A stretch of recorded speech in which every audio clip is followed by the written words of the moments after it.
many years with the mandali in Meherazad, working very closely, particularly with dear Eruch. She has many stories to share, and we are very, very happy. Thank you for accepting the invitation once again, and please come over. The time has come. The time has come. And Mary, आप सबसे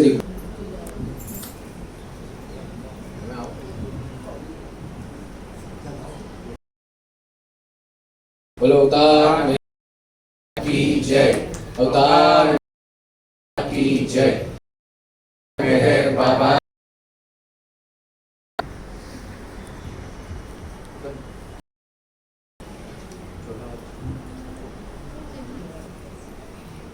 Those who have been going to need, she's a permanent fixture there. I have known her ever since she first landed in Bombay. That's right. Am I right? Yeah. 1971, and her daughter Money, I think. And going in and out of India, but after 70. What? From 71. From 71 onwards, Went back home. went home, and for nearly last 40 years, she has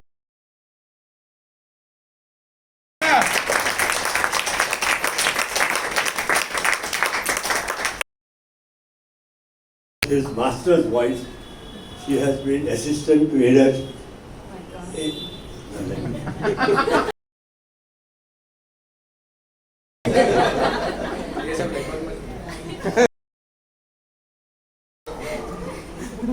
She has been a permanent fixture and has been a great help and assistance to Eruch. Any story, any book, any file. Now if you see the film now, recent films, under that green window. So when you go there, you will find her there permanently, and I hope for many, many more years. She will give service at Kerala. I was there for Baba's birthday, Meherazad, and lived there for 2-3 days. Bhandar hai story ka Baba ka. Not hundreds of stories, thousands of stories she has collected. And I wish, I will tell my trustees that read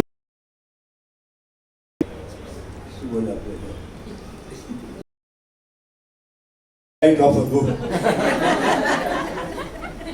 So you'll have to take out some finance. See to it that we get the copyright of our book. That is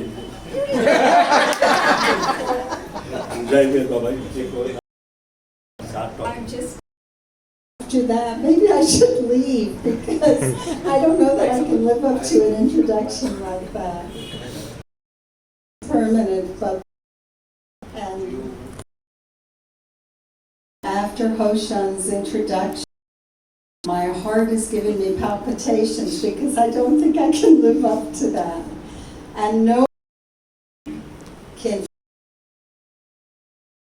with Meher Baba.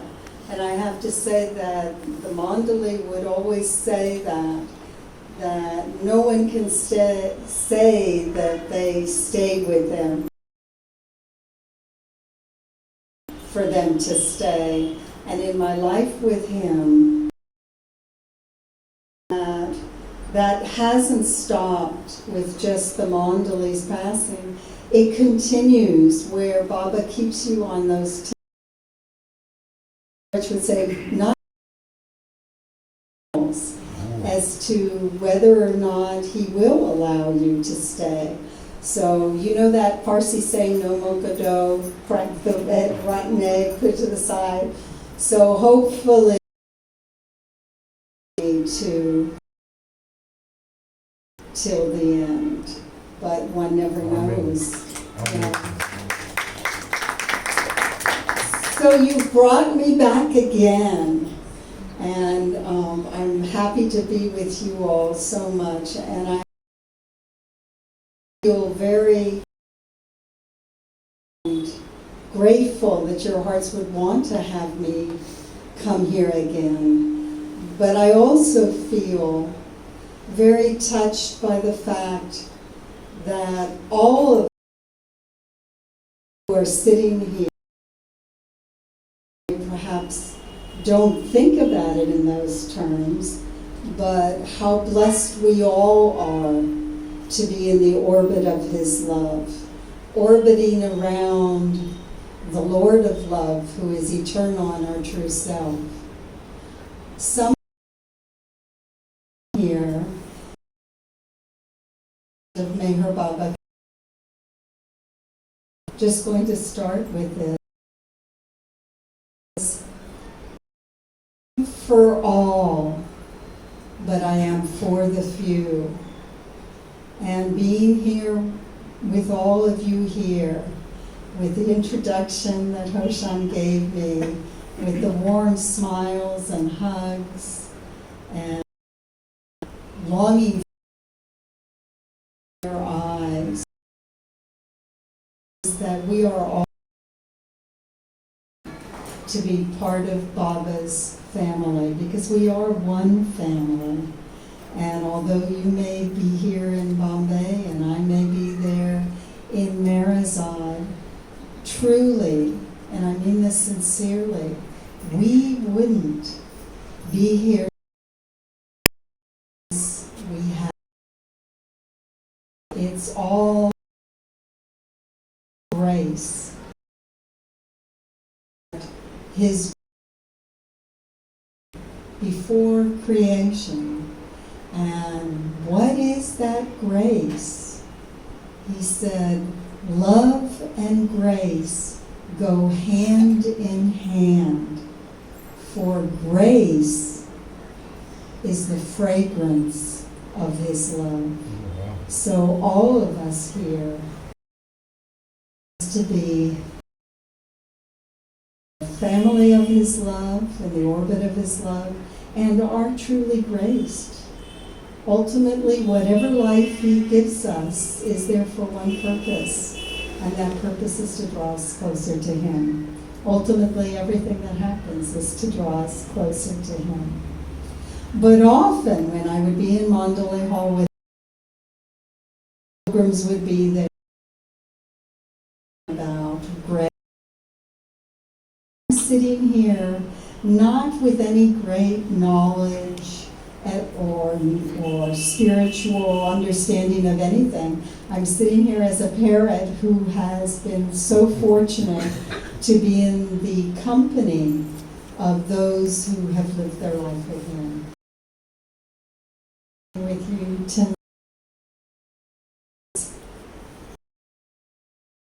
Result of my blessed to spend time in Eruch's company, Meherazad, all the Mandali's company through the years, and what Baba promised I hope will come out. Because telling stories, in a sense, gives us all. I'm sharing what I feel and what I want to be with, but the into what it means to live with Meher Baba.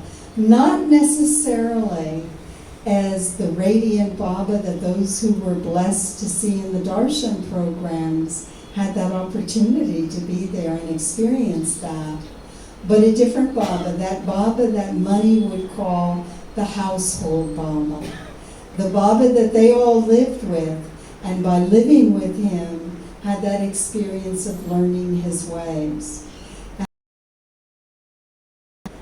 Personally, that it's important stories and to hear stories is because they become a roadmap for all of us wherever we're living and whatever we're doing, whether we're in school or out of school, whether we're a musician or a painter or an engineer or a mountain climber, whatever it might be, they can help give us clues as to how to live our life to please Him. Strive to brings His life So I want to share with you, I have all these notes because I'm always nervous that I'm not going to know what to say. So I have to have the notes there sort of so that I can always refer to them. Although in Mandali Hall I can't really get up with notes. So Eruch had a favorite quotation, and I want to share it with you because in a sense it is about our lives and how blessed we are to be with Baba. It's from The Perfect Master by Yazid Bastami. And Eruch used to have me, as Hoshan would say, he would have me read it out or say it out. So the master, who shared many stories of his own that Eruch in Mandali Hall, he said this: in the beginning, mistaken in 4 respects. Now, in the beginning means what? It means master. So, in the beginning, in 4 respects, I concerned myself to seek God, to remember God, know God, and to love God. But when I came, what does it mean? That means the destination. When he came to the end is when he became realized. So being realized, he could reflect on errors of thinking. But when I came to the end, I realized that he had sought me long before I had ever.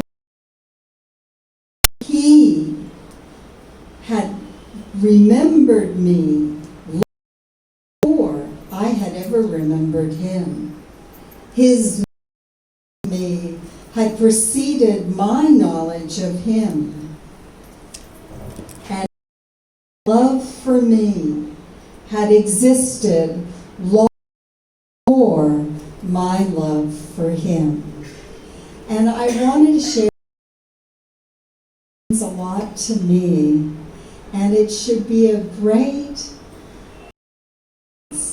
to all of you, because what does it say? Before we even knew Baba's name, his love was there for us. Before we had, he was seen to us, his knowledge of us, his care. And so that's something that I think that can help all of us.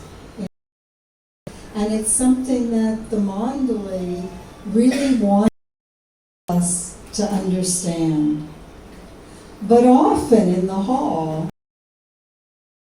he would have me read that out, and he would say, you see how it is? His love for you has existed long before you ever even knew he was loving you, each one of you. But somebody would be bound to hand and say, yeah, Eruch, you say that, but I feel his love.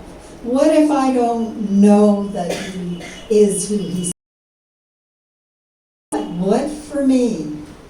And when this, when I put this up, then Eruch would share. You know, Eruch grew up in Nagpur, and when he was 18 years old in 1930, Baba came to his home and stayed there for the first time. Now, those of you who know Gaimai was Eruch's mother. She absolutely head to foot for Baba from the moment. But Papa, who was Eruch's father, he was an Orthodox Austrian. He had respect for Baba, but he had that same love in the beginning as Gaimai had, or belief in him. Was absolute love and respect for his wife, God. So in anything spiritual, he always bowed and acquiesced to what she felt. So Baba came to Eruch's home. And let me digress. And Eruch was master of digression, so I'm not that. But these things are coming to this. One thing about Meher Baba that Eruch said, Baba himself said, is that the hallmark is that he works in the most natural way. You know, some thunderclap, some brilliant lightning, and vision might be bestowed upon them. I wish I would have such, but I don't. But these things do occur to Baba lovers. But in the normal run of affairs, not the usual hallmark of the avatar. That he works so naturally, so much behind the scenes, that people don't even realize that his hand is. So now Baba has come to Papa Jessawala's family home, and in the most natural way, Papa, oh, you have such a beautiful estate. You show me around. Now everybody here knows that Baba maintains some. So when I say said, you know that the board in the early years up till 1954, and then used just. Okay. So Baba says to Papa, come on, me around, let me see your place. So Papa, in the most natural way, is showing Baba around, and they the gardens and the walkways. And as they're going along in the garden, Eruch, at 14, is trailing behind his Papa and Baba. And Eruch, who his big hobby when he was young was maintaining at Mary Lodge. And those gardens were apparently that the Royal Air Force at that time took an aerial photographs of the gardens, because there were fruit orchards, there were apiaries, there were aviaries, flower gardens everywhere, there were walkways. The walkway had been designed to be a beautiful path in itself. Porcelain pots to hold the plants. There were conch shells in various shapes. Papa would arrange everything, and Eruch would.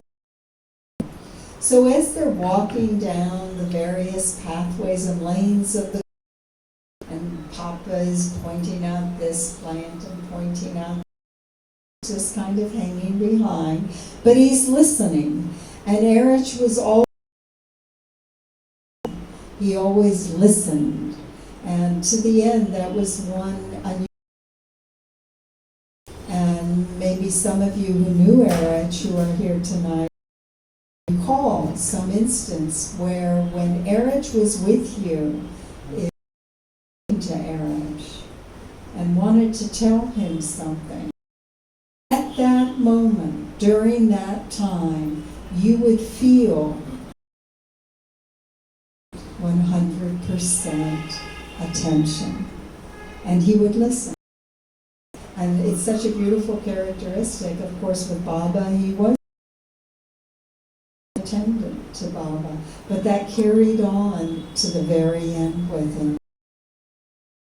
Baba's going along the lanes of the lodge, and suddenly he stops and he says, Baba? And Papa looks at the boulder, and Papa's telling him how it's his rock, and look at the amazing shape, and isn't it and unique? And then Baba looks at Papa, and he smiles at Papa. He says to him, you know even if you can't love, if you love this rock, if you love this rock, that is enough. Because that love of that rock, because I am the source of everything. Isn't that amazing? That means even if we love an inanimate, love it wholeheartedly, and that expression of our love towards that object, where does it go? It goes to the source. And who is the source? He is the source of all. So this is Papa, to make him feel that even if you can't love me, don't worry about it. Because if you have love for this, love reaches me. So that's a pretty amazing story of what it really means. And the second story that someone would ask that, and they'd say, yeah, but Eruch, I mean, you know, a rock? And Eruch would say, yes. Now this story takes place in Guru Prasad. And in Guru Prasad there was a main hall as well as huge gatherings, but often in Baba, or often maybe, when Baba would call his lovers, it would be a little bit smaller, and it would be in that main hall. Naturally, people who loved Baba, they would have family members who didn't. Baba had friends that would say to them maybe, oh, come over to my house today. And they'd say, oh, no. You know, today, one chance for darshan. Who is this Meher Baba? What are you talking about? Well, because of that, every now and again, Baba, out of his, all right, it's a public time. You can bring your friends today. You can bring your. So in this story, the hall is packed. As Eruch would describe the hall, sometimes it would be so packed that the wall would be perspiring from the amount of people packed inside. And on one side, and there'd be an aisle in the center, and then the women on the other side. And of course, Baba would be at the end of the hall on a small, and he would be there for the pilgrims. Now Baba naturally would have the cue, the mandali would be helping. Usually it would be Eruch who would be interpreting for. So in this story, Eruch is there beside Baba, and it's a cue and giving darshan to each one. Some are getting a hug, a caress of the cheek. Sometimes he might stop and ask, how is your family? Papa, how is your mother? What are you doing? Did you get that job going on? And people are watching because that's part of the darshan. But as this is happening, suddenly Baba stops and he goes to some little elderly ladies that are in the front rows, and naturally Eruch is interpreting. And do you have any question? Do you have anything you want to ask me? I'm happy to answer. And both, it's clear that they are newcomers. You know, they're coming because it's the public.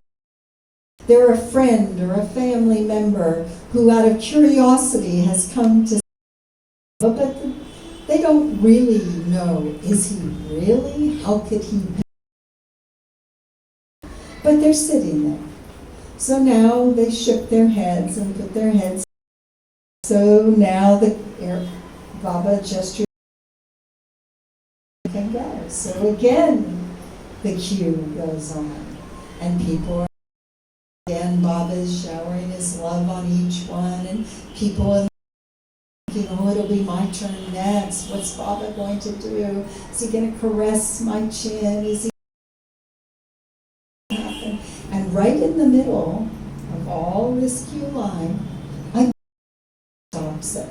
And again, he turns to those. Are you sure? Are you sure you don't have any question to ask? It's okay. Ask. Ask me. It's all right.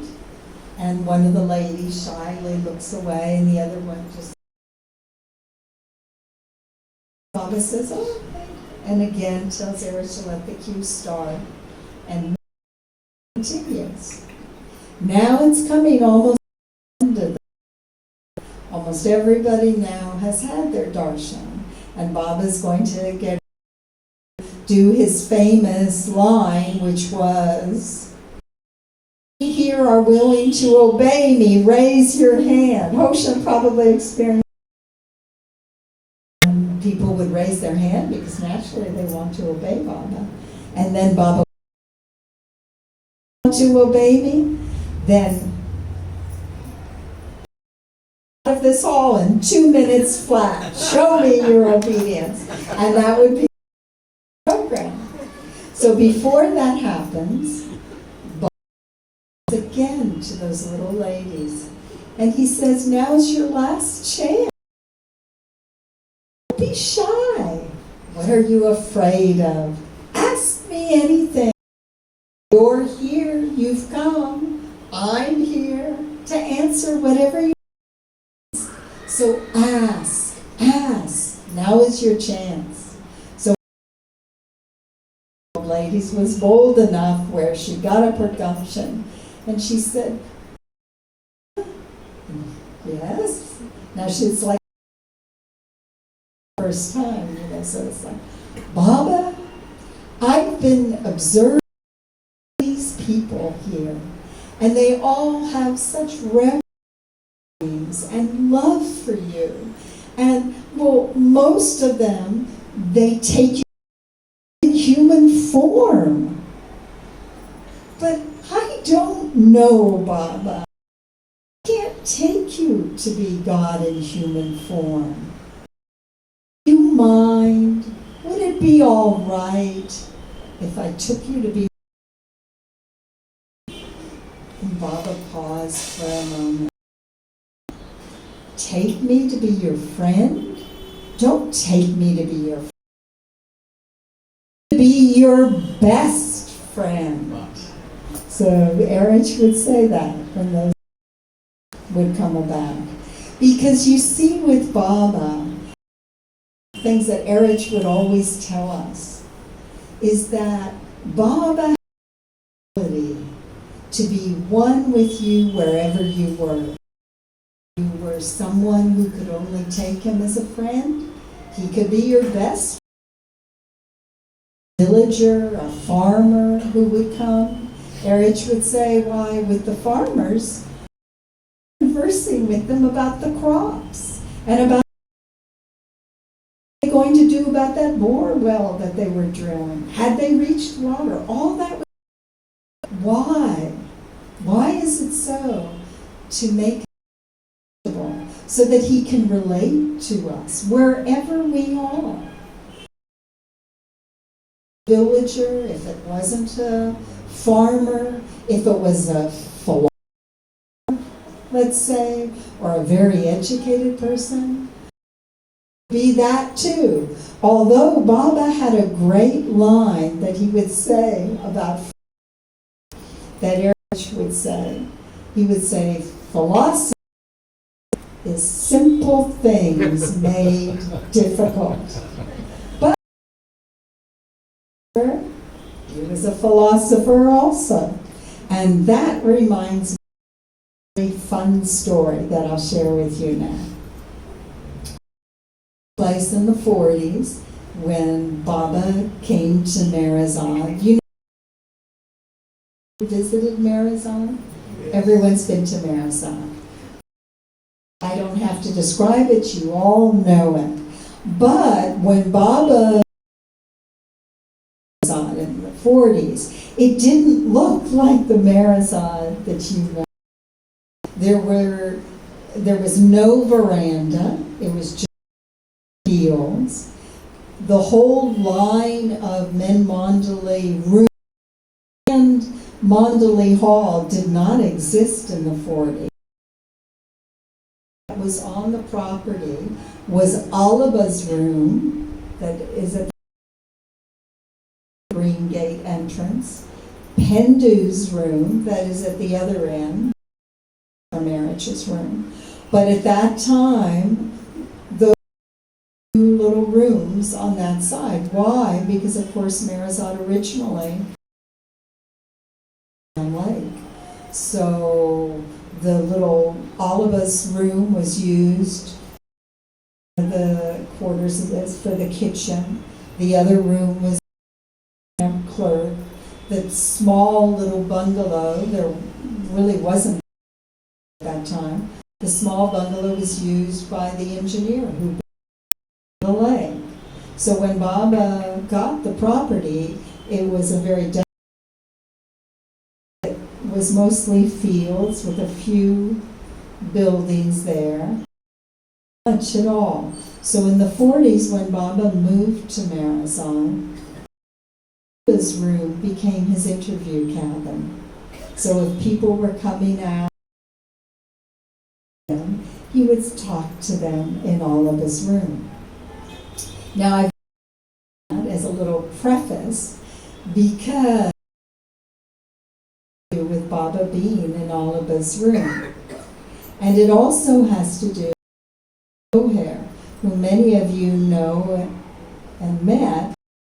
She was Baba's personal physician. And Baba wanted her to become a doctor. And when she got her degree, she came to stay with Baba. So now Goher is like in the ashram. She has come as a newly minted doctor. This means she's gotten her MBBS, but she hasn't residency or anything like that. So no clinical experience per se in becoming a doctor. And she comes to be Baba's doctor. But Baba the job of being a doctor. No. Instead, Baba tells her, I want to put you in charge of the ducks. Baba always had a lot of pets. And if you recall at Meherazad, there's like a pond. It doesn't have water in it now. So when children come, they'll kind of jump. But originally, that was built to be a for these. And Goher was in charge of the ducks. It's a job. It reminds me when I think about it, I can so feel that angst that she must have had of wanting to do her best. This is the given her. So she's reading every book she can find about ducks. Studying what is the best duck food. To thrive, you know.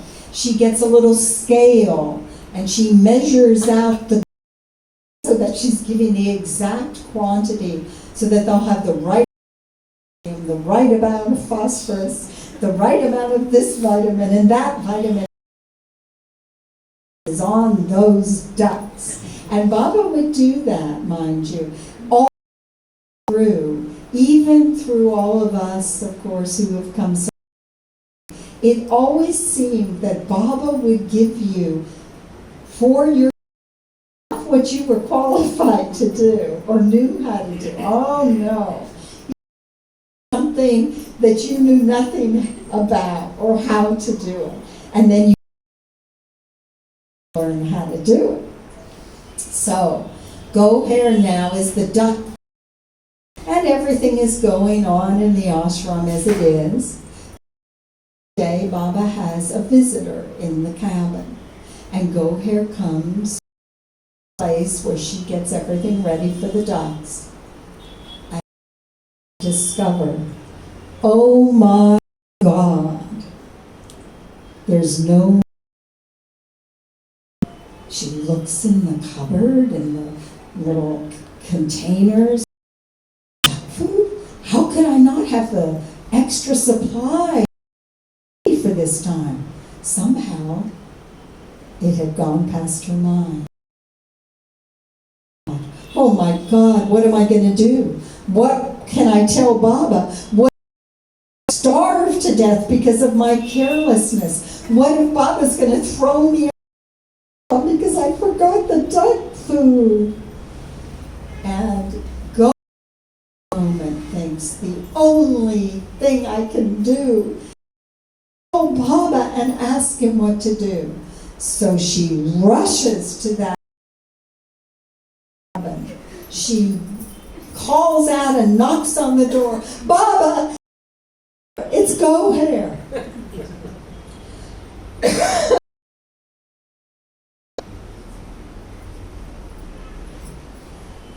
Baba, of course, and so he claps, and Go Hair knows that's the sign. Or Baba can ask her anything. Blurts out, Baba, I forgot about the duck food. Out of duck food. Looks at Go Hair. And then he looks at the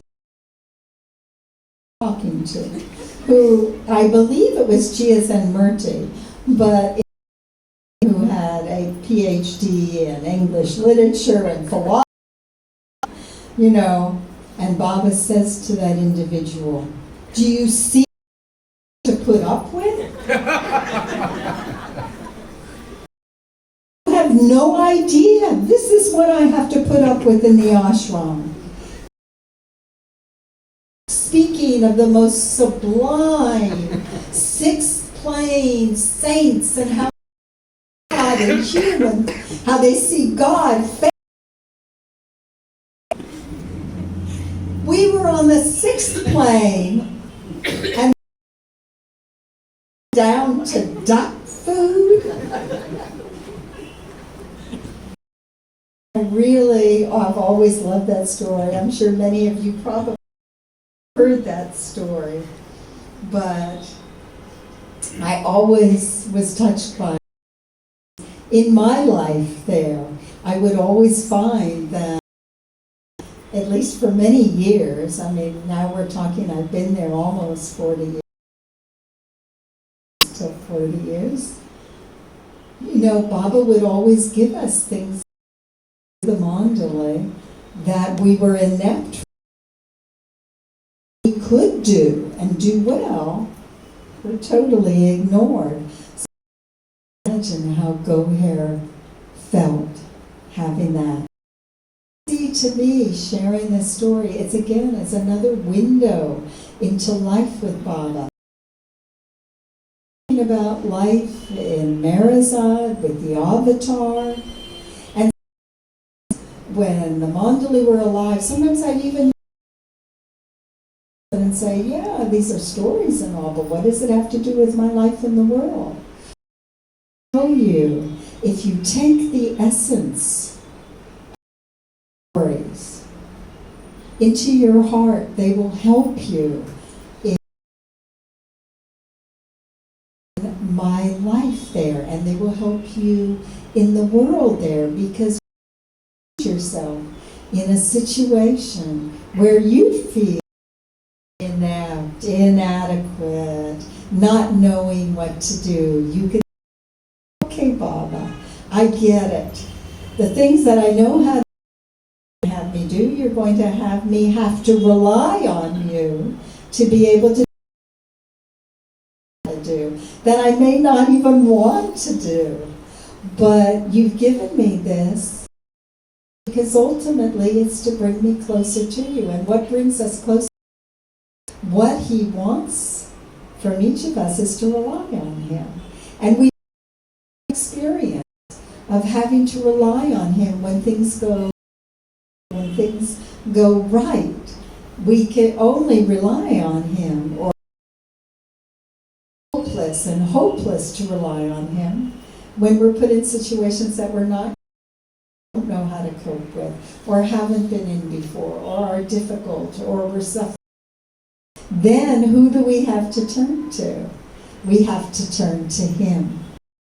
That reminds me of a beautiful analogy that I hope I'll remember correctly, that Baba had told them, and it's something again that His love for us. He said, first of all, Eruch would say in Mandali Hall, he would say, have any of you ever seen a cow give birth? Most of us haven't seen a cow or a buffalo give birth. And when the cow gives birth, the baby calf is the cow's baby. The cow has to lick her baby and feel her in order for the milk, for the udders to let down that milk. And then Baba said, the ovum is like the udder of a cow. But the cow, his love, which is the milk, his love only flows, begins to flow, who is his own. He has to feel that love. And once his milk begins to flow, then all of humanity can partake of it. But there will be the release that comes from the one who is his own. But his love is like the other. But how to make it flow, we have to long for him. Now all these little stories I've forgotten any that I put in my notes last night because I got desperate that.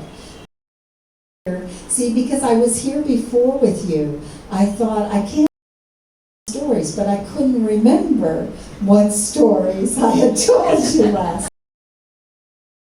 A dilemma in my mind, you know. Nobody remembers. Really? That's a relief. Why didn't you call me up and tell me that? Then I could have just said the same old boring you know. But I didn't know. The only thing I remember that I told, all of you here were there last time? Everyone? Well, there was one funny story that I told that Eruch, and I knew I had told it last time, but I'll tell it again for those who didn't hear it, and then we will proceed. It's been an introduction, really, to the story that I did. First, we'll tell you that one. You know, all of this talk about loving for him, about relying on him, it means letting go and relying on him. So one day in Mandali Hall, when Eruch was stories as usual, he happened to tell this story. And I think, Nikki, if you weren't here last time and heard it, you'll really love it because you climber. And this is the story of this mountain climber. Say, you know, to climb a mountain, to have that daring, to have that determination, that persistence, and you know how sometimes Money would be in the hall at the same time, Money, Baba's sister, and then she would Eruch. If someone who had that determination to climb a mountain, determination to God, why they'd be there in an investment money, that's true, but let me tell the story. I said, you know, there was this man, and he had that hobby to climb mountains. And of course, at first he got guides, and he would go, and he would get to the summit, and he would feel such exhilaration that he had gotten up the mountain, that then he would want to climb a high. He'd say, no, I feel I can do it. Let's go for a higher mountain. So then the guide would help him, and he would learn to rappel properly and how to get his fingers and the niches and his toes and those tiny crevices. He was becoming fearless, and he would reach the summit, and his guide would tell him, reaching the summit is a great thing, no doubt, but really, until you come back down, you have to finish the mountain climb. He'd say, no. So now he goes for an even taller mountain, and he reaches the summit, and nothing happens. He has a great time, and now he's feeling he's really. So he decides he's going to climb a much higher peak. And the guide can't come with him. He's busy, he has other things to do with you. Maybe you should wait till I can come. No, I can do it. So he says, all right, Godspeed. So now he's climbing the mountain, and he's doing it very. And I don't know anything about mountain climbing, so I can't describe it properly, but higher and higher, and it's a snowy peak. As he gets places, there's little niches of sort of like something you can grab on here, and he grabs on there, and he's looking above him. Finally, in the distance, he can see that. But it's a pretty vertical climb to get to that summit. But he's still confident, and finally, he's just a short distance, maybe 40 feet, 50 feet. Summit, of course, he's hundreds of feet. Valley floor now, and he's holding. And suddenly, his hand slips, and he's flying off the mountain, but somehow, by grace, he's able to grab hold of this niche that's sort of from the mountain. It's just an outcropping, but he grabs hold of this, like, plant hanging on the edge of the outcrop there, and he's holding on for dear life. He falls. It's the end of all his mountain climb. Everything. So he's holding on for dear life, and he thinks maybe. And he calls down, is there anyone down there? Help, I'm hanging on a ledge. Is anyone nearby? Another mountain? But he just hears his voice echoing in the wind. There's no one there. Holding on, but it's getting hard to hold on. So then finally, the summit, and he thinks maybe someone's up there. So he calls out, help! Is anybody up there? Help! He doesn't see the climber, but suddenly he hears a loud voice saying, yes, I am here.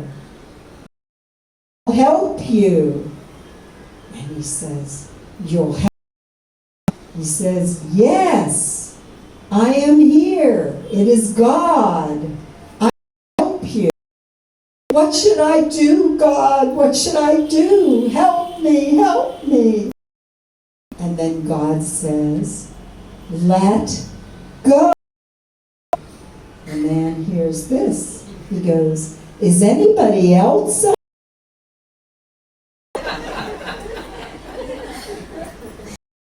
So that was a winner last time, so everyone laughed. So I remembered it, so I thought, oh, I know I.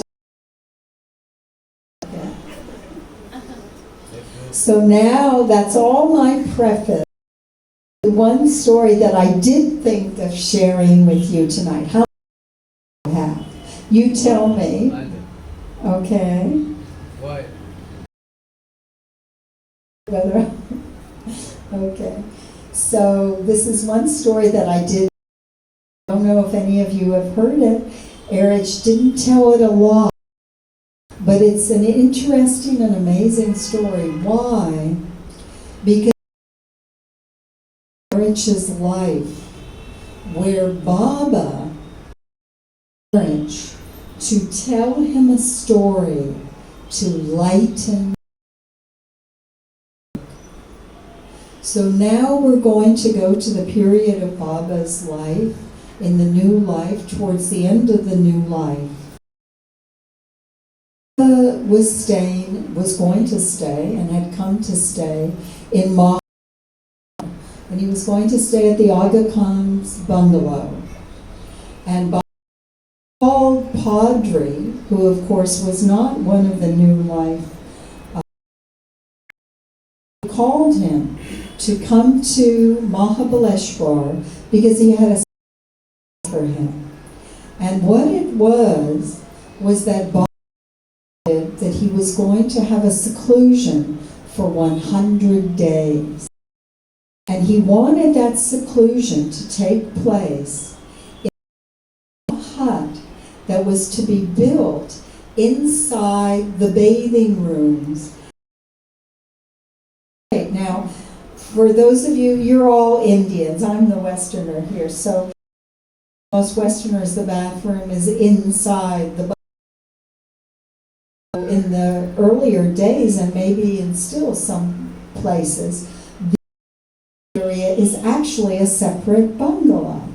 So a large room with windows, and it was the bathroom where. So Baba decided he wanted to use that room, but it wasn't enough that he would use that. Another hut built inside of straw and bamboo called Padri to Mahabaleshwar to build this hut for him. Now Baba is going to have a very strict seclusion for in this hut. And at that time, Baba men would have rotations of duty, but Eruch had one of the to sit outside that hut and be on watch. Now, at that time, Baba didn't sleep at all. He had been suffering tremendously from hemorrhoids. In fact, it was so bad that Goher had brought help Baba feel better, but nothing worked.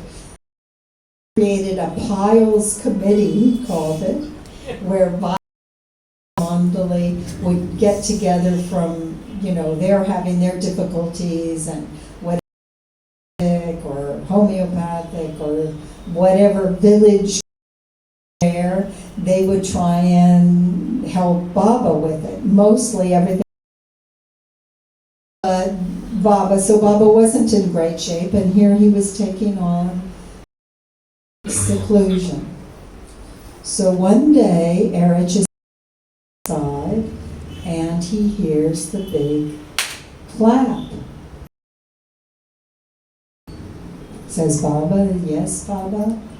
And Baba comes out of the seclusion cabin, and it had been 40 days that and he said, thus far, my work is completed 100% satisfaction. But the intense seclusion has been so great that I felt so on the edge that I almost to just give up my body. And Eruch says, yes, Baba. And he said, I need a diversion. I want you to tell a story to lighten the burden of my work. Now a little digression here. I'm just going to say, I'm up here telling you stories. Telling out of without any context, even if you know, as Osha of stories, what is it to tell a story? It may be true that stories, but when somebody says, quick, tell a story, your mind goes blank, right? So Eruch is sitting there, and his mind, Bob is telling me to tell him a story. So then the story came into Eruch's mind, and that Baba said helped lighten his burden. So Eruch says to Baba, to think of the story. He goes, but you want now? Well, the only story that really comes to is this story that I heard from a movie I saw when I was a teenager and living not poor before I came to you. And thinking of the Taj Mahal. And Baba says, Taj, what is there in that? He says, no, Baba, you don't understand. This is a fascinating, really, I think you'll like it. Just wait, listen. Baba says, but I know about the Taj Mahal. I know it's got and it's marble and it's the greatest, beautiful creation from Mumtaz. What sort of a story you're going to entertain me with? Eruch says, Baba, Now, mind you, one thing Eruch would always say about his relationship with Meherazad, he would say he was man, but he made them forget that he was God often. So man with them. And Eruch also would say that, in his life he had that familiarity because he attended to him. He was his driver. He was his attendant. He was the one that read out the board. He was the one that read out the check. It wasn't that any of the other mandali couldn't do these things, but most often that he was the one that Baba had do these things. Attending to someone, and really it is true who they are, and I have to say, even with my own regret, you can't help, it's human nature. You all, and I use the word all, because of course living at Meherazad, there is always that Meherazad, Baba, please let me not make some error where you'll throw me out. But still, to be with his mandali in a sense, you had to have a day-to-day work relationship. If I awe of you, you're here to take my correspondence, instead you're staring at me. As a matter of fact, Eruch used to sometimes there, he'd say, don't gape at me like that. I go, I'm not gaping at you like that. Want to get a rise out of me. And then he'd tell me later how Baba would always get out of him that way. So there was a naturalness in terms of, it wasn't that he was being rude, but it was how it was. Come on, Baba, be patient. You're going to love it. Just be patient. All right, Baba. Now Eruch starts telling him the story behind the making of the Taj Mahal. You see, Baba, Taj Mahal, that's not the story, it's what happened behind. The story that happened behind. All right, come on, tell me what it is. So now Eruch begins. He says, you know, Shah was known throughout India and even in the Middle East among the artists that he was one who loved art, an appreciation for art. So if someone was a great artist, a great honor for them and a big thing, if they to the palace to create some artwork for Shah Jahan, the Empress. So it so happened that this was known among a young man who came from Iran, and he was a sculptor. And naturally, when he came to India, where would he gravitate? He'd gravitate to other people. And so when he met some other artists, he said, "No, I'm a sculptor from Iran, and I want to demonstrate my art to Shah Jahan. So I'm here to do this." And they would say, "Well, is there something special about your sculpture?" I mean, after all, we have many sculptors here in India. He's not going to give you audience unless you have something special. And the man said, "My art is very unique, very unique. You will want to see it." So finally, talking to one person, knew another person. Finally, he comes to an artist who says, "Okay, I'll get you an audience by telling the courtiers that you're an artist. I can get you an audience." So through this word to that word to that word, one of the courtiers, and the minister said, "Is he really that great? Have you seen his art?" And the artist says, "Well, no, he won't. He wants to demonstrate it in the court of Shah Jahan. But he did say, nobody is a sculptor like him." So the minister says, "All right, I'll give the message to Shah Jahan." And when Shah Jahan heard this, he thought, "Bring him. Let me see him face to face." So now, brought to the court, and he stands before Shah Jahan. He says, "My name is Shirazi. I'm from,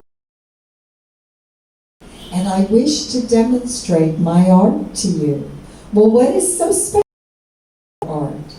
He says, "It is very unique because my art is such that if you give me maiden to touch, without seeing her face, mind you, just her hand, from feeling her hand, will be able to create her absolute likeness." Now in those days in the court, naturally women were background in Burda. So Shah Jahan loved his Mumtaz very much, respected her judgment. So what they did was they had a lattice effect behind the court.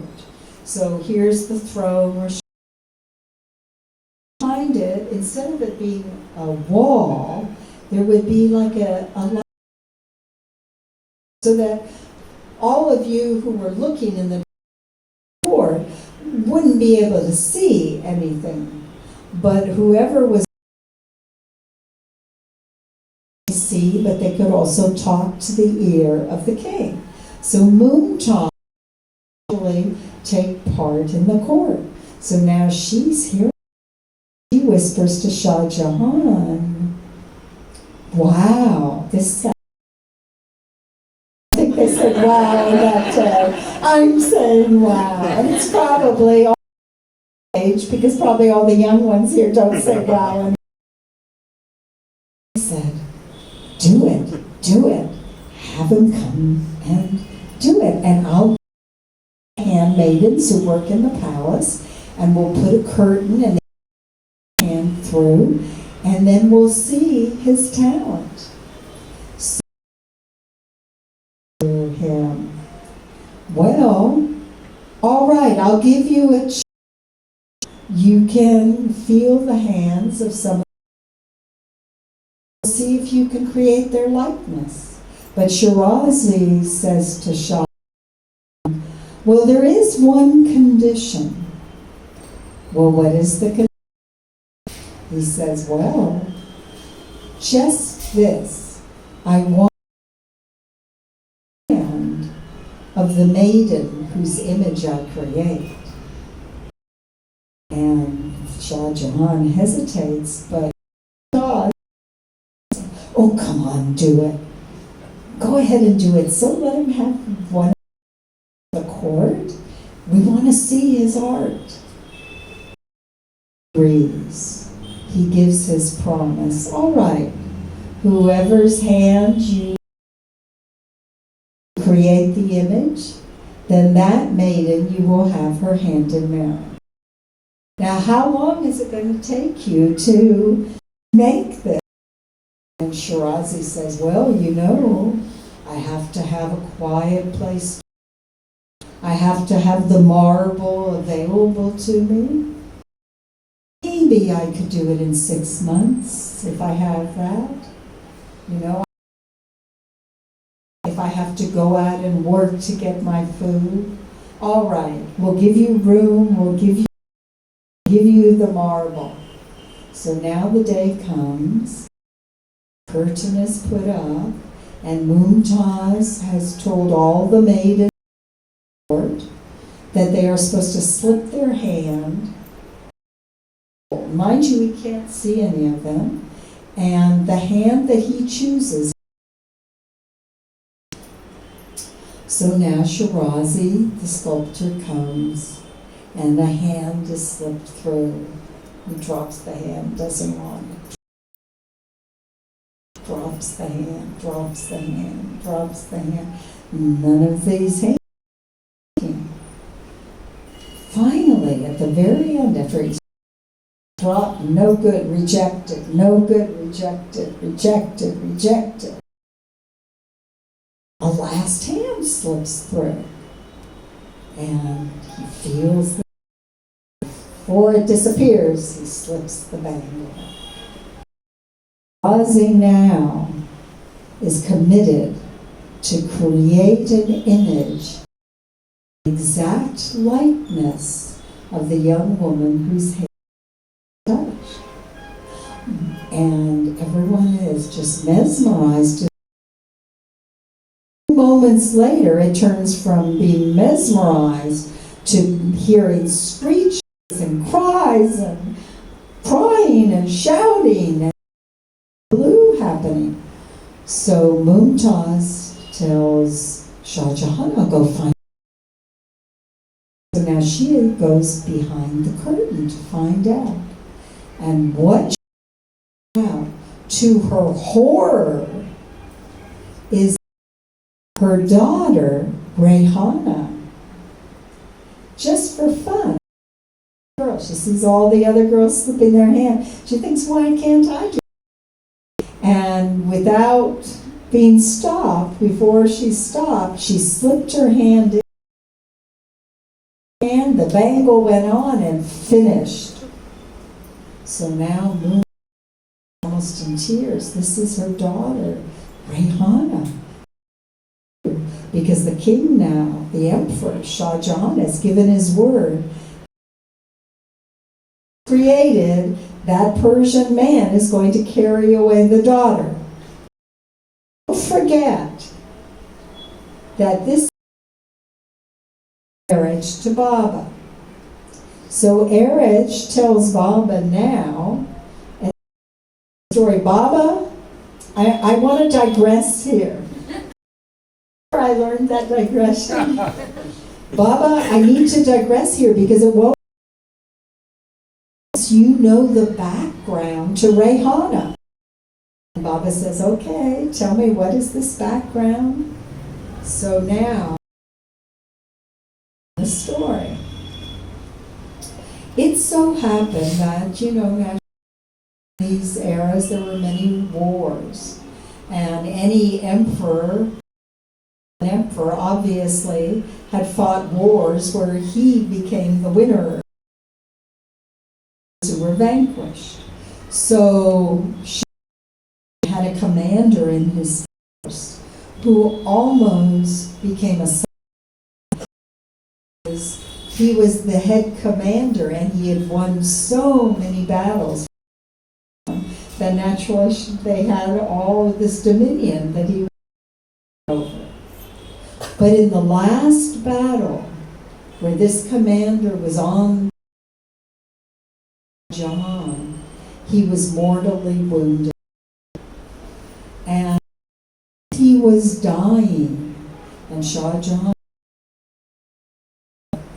he takes him in his arms and he realizes this beloved is dying. And the commander says to Shah, please, in my last moments, I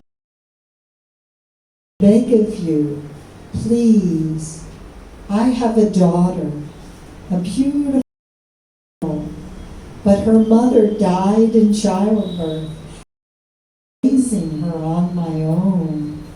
Please, when I die, there will be to take care of her. Please, I don't want her to be alone. Please promise me you will adopt my. Shah Jahan says, yes, I'll do that for you. He says, no, not just adopt her. That you will make her and treat her as your own daughter. And Shah Jahan said, yes, please. I will make your daughter Rehana my daughter. She will be Princess Rehana. So the background, which Baba, you must understand, because why this became such a tremendous dilemma to Shah Jahan. And on one hand, he had promised the commander that he would treat Rehana as not only as his daughter, but as the princess. And the princess would marry a commander, let alone someone from the country. They had to find a prince for her. Also given his promise to Shirazi that the hand that you create will be your wife. What to do? Because in those days, really now in the world we live in the Kali Yuga, in those days, if you gave your word in a written document, because people honored the word that they had given, know what to do. So they are both so. Shah Jahan says, what can I do? Let me call Shirazi before me. Of course, has told him the predicament, what happened. So they call him. Shirazi is in high spirits, and he says, so now I will the image of the woman who will become my wife. You'll give her to me? Yes. And Shah Jahan, his whole face drops. He says, what can I tell you? What can I tell you? I can't. Because this is my daughter. I can't give the princess to a common. And Shirazi says, no matter. Okay, I'll go back with nothing. He says, no, we want you to have as any other woman in the kingdom. He says, no matter, it's all right. But you haven't made the image yet. Here in the court. Still though, we want to see your art. We want to see whether you can really do this. So now he goes to create the image. In the meantime, now confer with Shah Jahan, and they what are you worried about? What sort of a sculptor can create a likeness? Be able to do it perfectly, to make it look exactly like Rehana is? What are you worrying about? Nothing's going to happen. There'll be some flaw. Won't be able to do it. Of course, Shah Jahan took comfort in it, but there's less comfort and more anxiety that what if Rihanna? What are you going to do? Because although he told promises there, and it's a double-edged promise. It's a promise to the commander to him. It's a promise to Shirazi. And he's not an idiot. He thought to himself, can I let him go back to him the hand of the woman that he created? What's going to happen to my reputation? But naturally, he's going to go there. He's going to tell his friends. All he needs is one person to say, that's Shah Jahan. What sort of a Shah is he? What sort of a man is he? He doesn't keep his word. He's no emperor. He's no good. So you see, it was yes, man.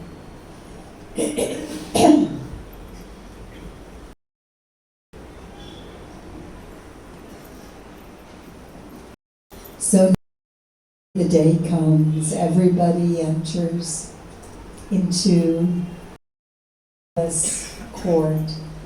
Shirazi comes, has his sculpture in the center of the court with a curtain is covering it. All the ministers are there. All the people who have anything to be about anything in the Mumtaz, of course, is there behind the lattice. Suddenly, Shiraz, with a flourish, takes off. And all of a sudden,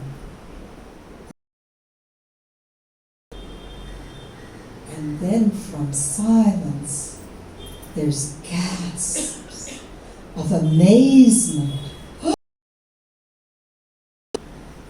Because standing there before them, the very image of Princess Rehana.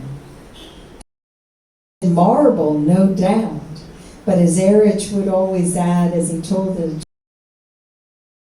but Baba, the image was such a likeness of her that I was waiting for God to breathe life into it.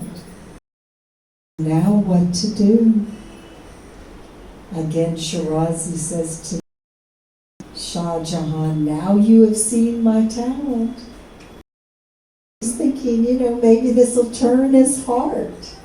Now you have seen what a beauty of a princess. Won't you give me the hand of your daughter? I will treat her like a princess in my your hand.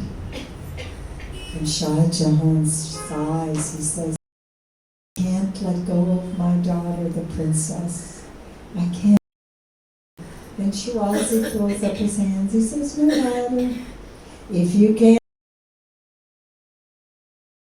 And of course, when he said, I'll go back empty-handed, sighed, oh my God, how can we let him go back empty-handed? Leaves the court. Now Mumtaz at that time, and she was very close to her, and she says to her husband, she says,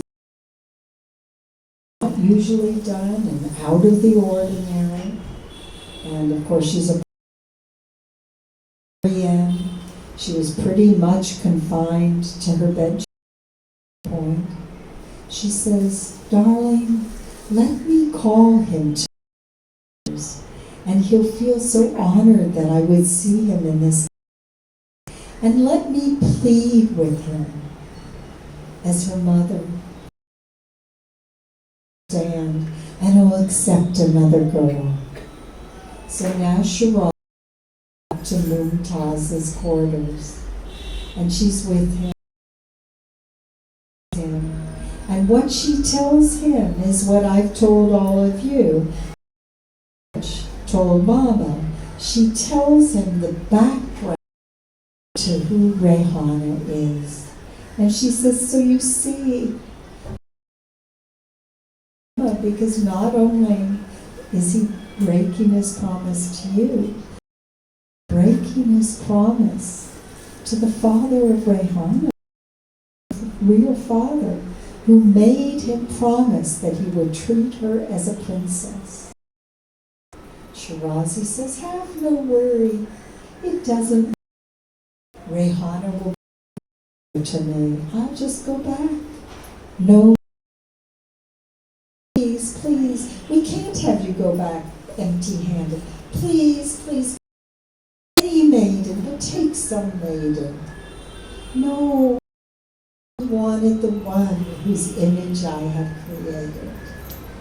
So he goes back to his quarters to get ready to go back to. But a couple of days later, goes into labor. And as the want in those early, although sometimes it still happens today, childbirth. Now Shah Jahan,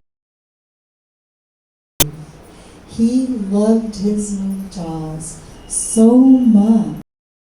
You can't imagine life without her. He stops going to, he stops talking to the ministers. He goes to his chambers and just and is sitting there in solitude with such grief and losing Mumtaz. Days goes by, weeks. And the kingdom run without the Shah seen to the court. Trusted ministers comes to him. I know you are in the depths of grief. I know such a loss. What can one say? What you feel? How? But wouldn't you want to do something to honor her? To make some memorial befitting the beauty of Mumtaz? And Shah thinks about it, Shah Jahan, and he says, yes, it would be a memorial to Mumtaz. And then the minister immediately says, yes, Shirazi is here. He could make the models for you. He's a skilled. He can create some beautiful model. Call him. Ask him to do it. Away. So Shirazi is brought back. Shah Jahan. And of course, he says, I am human. I understand you. I know I'm not going through your loss, but what it is, of course, I will make a model that will be fitting your love. Don't worry, Shah Jahan. I will do that for you. All this long story Eruch has been telling to Baba has been there after his seclusion, wanting some diversion. So he says, go on, what happened next? So Eruch continues, he says, so they send off that he would send an image, meaning a model, each day. And each day Shah Jahan would look at the model and he'd say, doesn't touch me. The next one, it's not beautiful. It doesn't seem befitting. It doesn't have that essence that brings out the beauty of my Mumtaz. It just isn't befitting her. Again, Eruch tells Baba, it is said, Baba, that he 400 images, and none of them please Shah Jahan. What to do? They're back to square one. But that trusted minister, he also wasn't a dummy. So he said to, you see my lord.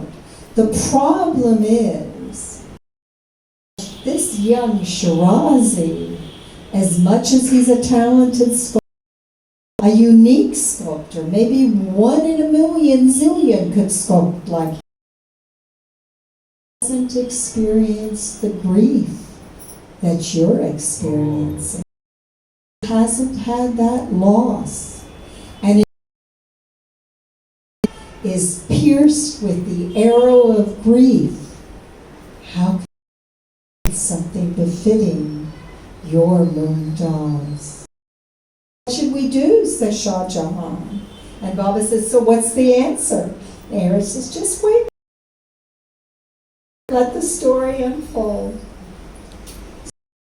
He says, well, sire, the only way to create an image that you will feel is befitting your Mumtaz, your beloved, would be beloved dies.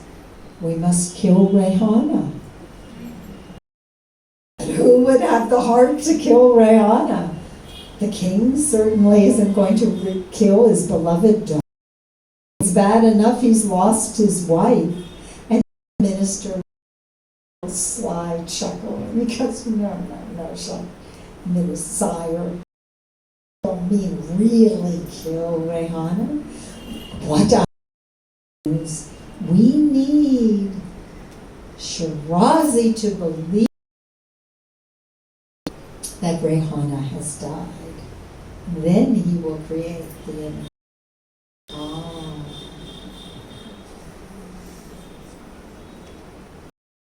Now they have to create the rumor that ill.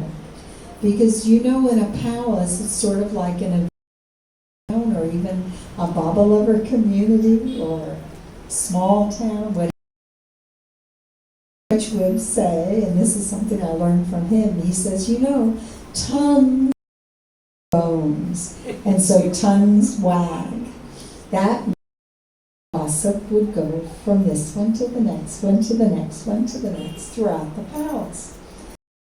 What he needed to do was to start a story. What is decided is that they will gradually kill off Rehana. He's there, he's creating images, none of which Shah Jahan. So now the word goes out. And who brings the word? To all the handmaidens, all the maids, all the cooks, all the sweepers. Is hearing, Rehana is ill. Last night.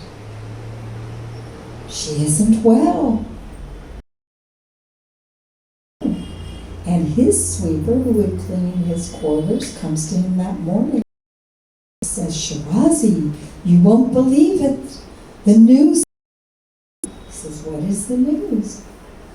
Why, Rehana is ill. She's taken to her bed chamber. Oh. And of course, he who had created that image, naturally, his heart. Rehana. Those seeds of love are there to create such an image.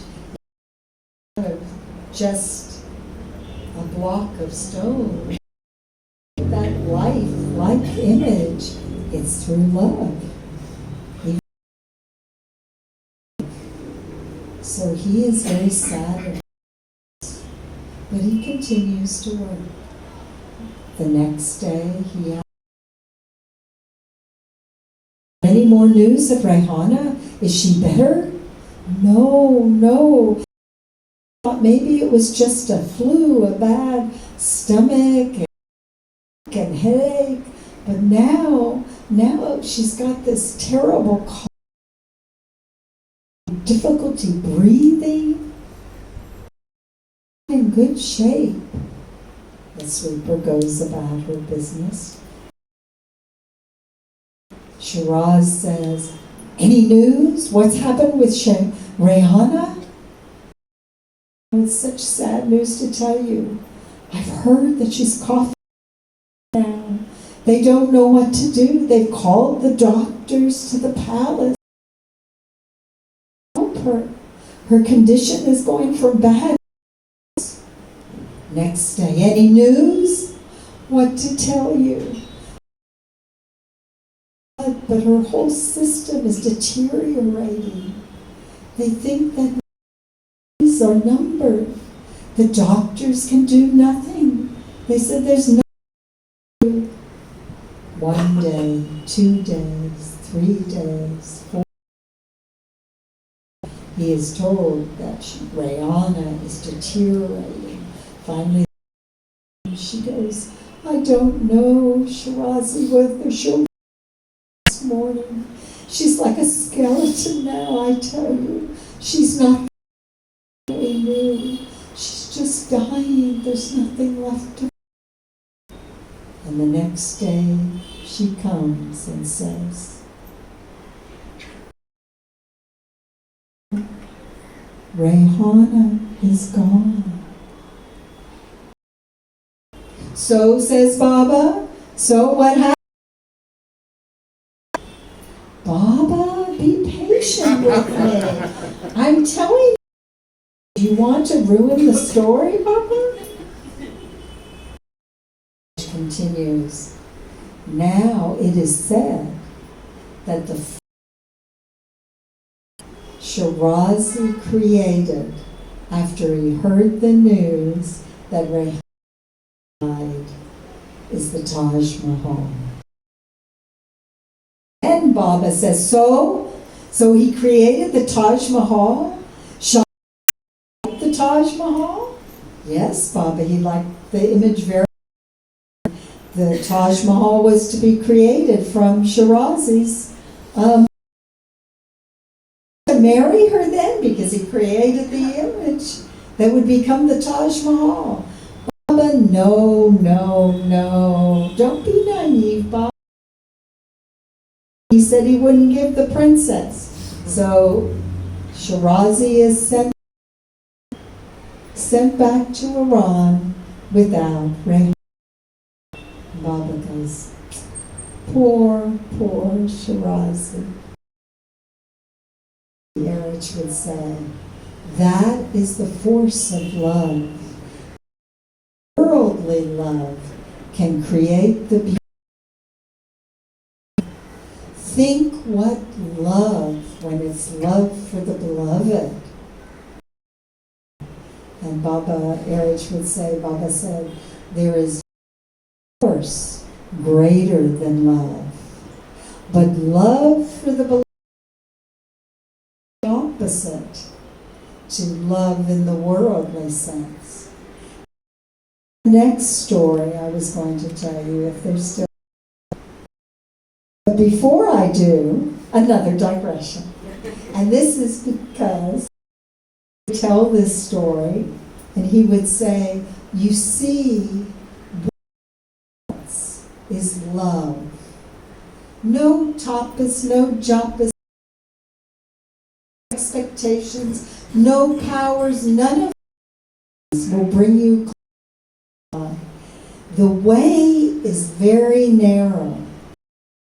Highways and byways, but eventually you have to come to that one way, and that way is through. Powers will never get you there. Expectations, austerities, none of that does you any love. And with that, he would tell us the story. He would say, because there was once a yogi, and this wanted powers. He had ulterior motives in his devotion. He wanted to be powerful. He wanted to be able to do things, to show his powers. But austerities and tapas and japas and meditation, maybe you'll get the Lord. So this yogi go into the forest and sit on a rock and spend his day. But mind you, he was meditating on a purpose. 1 year goes by, 10 years goes by, 12 long years goes by. Yogi had remained true to his purpose. He sat on that and he meditated on the Lord. Now the Lord is compassionate. He is all compassion. What happened was, after 12 years had passed, he received. The Lord came to him and he said, "You have been on me all these years, so I am willing to give you one boon. Quick, now, tell me, what is the boon?"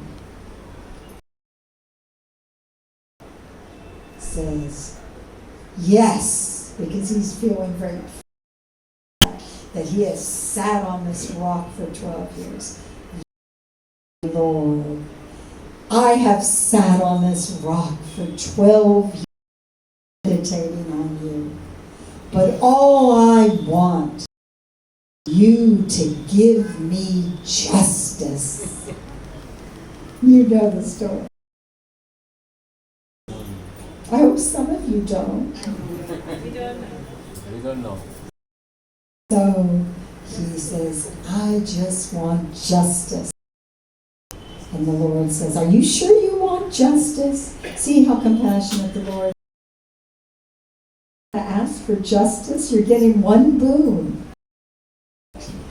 Sure, that's what you want to ask for, justice? But he's so patience, you see. He says to the Lord, yes, I don't want anything else. Just want justice. Give me justice. The Lord says, okay, you want justice. Demands that you have been a burden for 12 long years. So justice demands that now rock on your head and sit with that rock on your head for 12 years. So you see, Eruch would say, wars and all these things will get you nowhere. The only thing that gets you is love in him. But how do we love him? Well, I already read this. Okay. In this Advent, Baba has been very kind because he has told us how to love him. Now, did I tell this last time? Does it matter? Should I go on with it? This is the problem with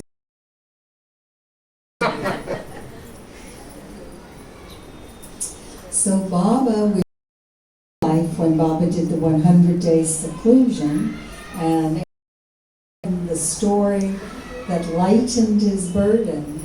Now we move to the fiery free life and the mass darshan tour. Baba went all over the country, and for the first time, before the crowds, he said, love me, love God, I am human form. Bolo, Avatar, Meher Baba. And he began proclaiming himself as the author of the age. From Hamyapur in the north, south. And he said the same thing to the crowds. Love me, God in human form. I am that same ancient one, that same ancient message. Love me, love God. I am God in human form. In this Advent, and Eruch would sometimes say, well, we should be so happy that this young man asked the answer. Somebody popped up in the crowd and said, Bob, telling us to love you, but how? What if we don't know how to love you? What should we do?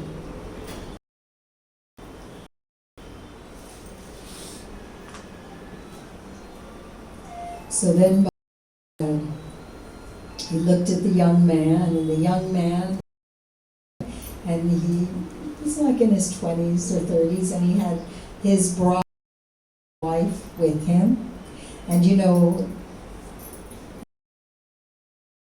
sorry over her, and she was acting very shy in front of Baba. And he says, "Yes, Baba, we've only been married 3 months, 4 months at a time." So they were like newlyweds. And Baba asking me how to love me. How do you love your? The young man says, "Well, Baba, I saw her and fell in love." And Baba said, "If you could see me as I really am, that you wouldn't love me. But you don't see me as I am." So in the spiritual world, diametrically opposite from the worldly world. In the world, a man sees a woman and falls in love. But in the spiritual world, love me before you see me. So how do you love me? You begin by remembering me. And how do you remember me? And this, I'm of course parroting Eruch's words as best as I remember them, which would convey to us in Mandali Hall. What he said? He said,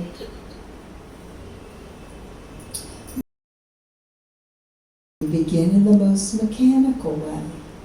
You set your alarm clock. Okay, Baba, remember you at 12 noon, at 5 o'clock, or in the morning. I'll set my alarm to remember you. Take Baba's name. Now it may be without feeling. It's not to remember him, even in the mechanical way. Then Baba says, pictures of Meher Baba all over your house. In the morning, you open your eyes, who do you see? Meher Baba. It will help you to go in the kitchen to prepare your food. What do you see? Meher Baba. Everywhere, put my photograph so that it'll. But this is still just the beginning of remembering me. You think, how can I remember him more? Now you're him by the clock. You're looking at his photo and saying, okay, that's a reminder. Unintentionally, you're starting to think about him more. Because now you know, I'm saying his name, I'm trying to remember about Meher Baba. Maybe I should get some books and read about Meher Baba. You start to get some books to read about Meher Baba, to hear the story about Meher Baba. And the more you read, the more you think to yourself, so true, this is so true. And in that, you start to remember him mechanically, but because you want to, because you're about more. So now you say to yourself, well, I'm reading. Wouldn't it be nice to meet some people who had Baba, to hear from them what it was like to meet Meher Baba? Who have heard about Meher Baba, Bovi, Eruch, all of them, they knock on their door. You have seen Meher Baba. What was it like to meet Meher Baba? The stories of Meher Baba, again, you're about Meher Baba, you want to find out more. This is interesting, this is fascinating. One of them says to you, well, if you're interested in Meher Baba, for God's sake, why don't you go for pilgrimage to his tomb shrine? Meet his mandala. So then you go on pilgrimage. And you think of him more and more. Of course, mind you, Eruch is saying Tomb Shrine now because Baba has passed away. But the concept is the same. Baba is saying, you go to meet the people who met him. And then when you do, then you start thinking, wouldn't it be wonderful to follow in the footsteps of every. So then you get this idea in your head. Rakesh gets this idea. I should go everywhere where Baba had been. I've Ramyapur. Oh, but not just Ramyapur. Let me go everywhere. Baba's been to Hyderabad. Baba's been. Why, I live in Bombay. I spent so much time in Bombay. So you see, in every aspect, it like broadens out, and each and in every way now, Baba is becoming an integral part of your memory, of your life. Remember him. But even this is not enough. This is a loving. Then you begin, Baba says, then you have to begin to remember. When you go to work, you remember him. Before you do your job, you remember him. Oh, I have to go to Meherazad. They have to go to Meherazad. Then you get the courage to tell them, I'm going to see Meher Baba. In each and every, then you come and you're sitting with your family, and you're sitting at the table, and you're telling each other how your day went. And in each and every aspect that's coming into the conversation. Suddenly, Nikki. But just as I was riding on, I see this Baba. Where did it come from? Somebody has put a poster of Baba. Then you try and track down where it came from, who had put it up, who it is. You as a family decide, let's go to a movie tonight. You're sitting watching and suddenly Mernosh remembered. Ah, this is a movie that I remember. Baba liked. Baba saw this. Or maybe Meher goes to a movie and she goes, oh, uplifting story. Baba would have really liked this because he uplift the hearts of people. Then he is there. This, it's about an ordinary couple, but look at their life.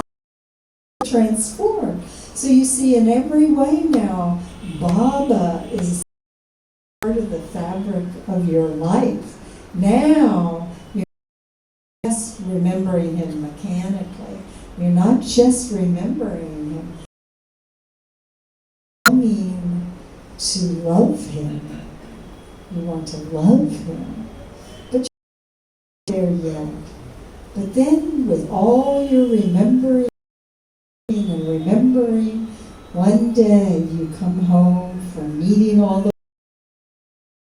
center, and you sit and you look at them, and it happens to be a hot summer, and you're looking out and you're seeing the beautiful color of the bougainvillea garden, and suddenly you think to yourself, look at it. It's not just one color, one shade green. Look at all the plants. It's different and unique in its shade and its design. Look at the color of the. It's like this beautiful pink. But then look at the other flowers. They're yellow and red. Who could have created such a universe? Suddenly, from just remembering, start glorifying the Lord. Glorifying the one who created this beauty. And Eruch would tell had said, remember, all of creation is there to be a constant reminder to remember. So now you begin glorifying the Lord. And that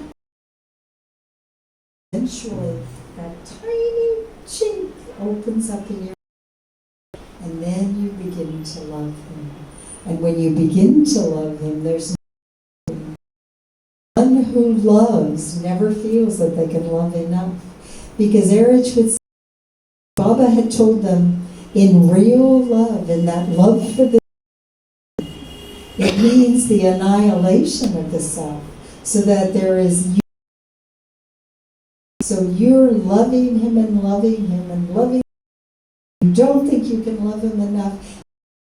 You get to this point where you're just in a state of day. Where? Now mind you, of course, this is all the way up to the end, where finally you're seeing in any and everything, there's only your beloved. What happens, Baba said, an accident takes. And that was the term that Eruch would say, that Baba would say, you know, accident takes place. And the mandali would say, well, what's the accident, Baba? Or when Baba first told this, they were all listening, wondering what to say next. An accident takes place. And that accident, that you, the lover, you're the lover, you're loving the beloved. So you, the lover, have been loving the beloved to such an extent that you have lost yourself. And in your loving Him, you have endeared yourself to the beloved, so that makes you His beloved. And when His beloved, the accident takes place. Union. And that's the union. And you are no more. So there's the worldly love that can create the Taj Mahal. And on the other hand, there's the destiny that all of us are created for, which is to find our true self and union. Have I hit it?